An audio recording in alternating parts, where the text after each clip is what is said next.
So I'm seeing these federal workers coming online crying because they lost their job that most likely was oppressing us. Now they're talking down on Trump and Elon's team, even though they're paying their salary for the next 8 months and unemployment after that, which is something he didn't have to do because the company you work for was fraudulent. Now you gotta depend on that company giving you that 8 months of pay. But the thing is, I keep hearing people talking about a severance package, which means they're not going to give you that full 8 months of pay, the same company that laid you off. Like, do y'all not realize it's not Trump or Elon's fault? It's your job's fault because they are the ones that was paying you in dirty money for I don't know how long. Not only that, as I mentioned earlier, your job function may just be fraud, and you didn't even know it. So I'm about to try to give y'all 3 examples of how you can tell if your job was fraud or is fraud right now. So 1, any job that's online or involve paperwork isn't even real. AI can literally do the job. It's all a front for these quote unquote office jobs, which is really a third party of people that's skimming money off of their workers in the field. 2, anyone that deals with signatures or any securities, which includes your social security number, 9.9 times out of 10 is fraud because you contracted and was acting as if you were their original creditor. I know this because I'm sure you or the company isn't paying individuals monthly for their contracts.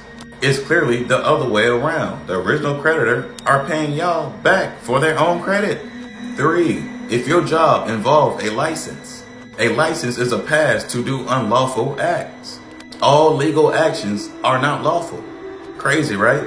Like, did you know it was legal to own a slave, but it's unlawful because it goes against universal laws. Legal is their system. The laws is the universal laws that they can't change.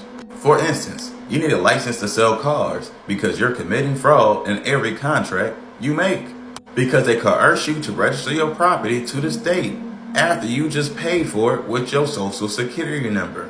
And also, think about this. If you already technically own your car, how can it be repossessed? Repossession is unlawful because you are stealing an item from the original creditor.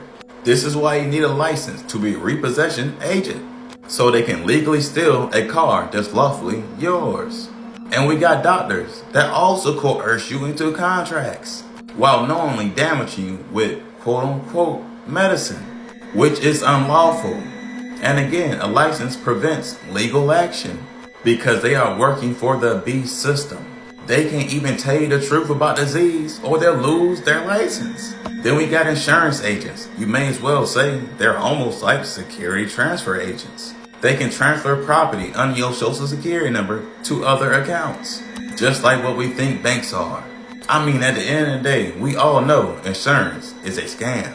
And a lot of these other job titles everywhere, especially the ones that's getting laid off, getting paid $75,000, $100,000, $150,000 a year for doing next to nothing because they're getting paid by the real gangsters with the real dirty money. So I said all that to say this. If your job involved paperwork, a license, or an oath, most likely it's a fraudulent position and you don't even know it, or you do, and it's clearly ignoring the genocide and oppression that's happening from what you are doing. Because in this world, negative actions get rewarded. And that ain't cool. But anyways, y'all know how to keep it. Y'all be guys. Peace.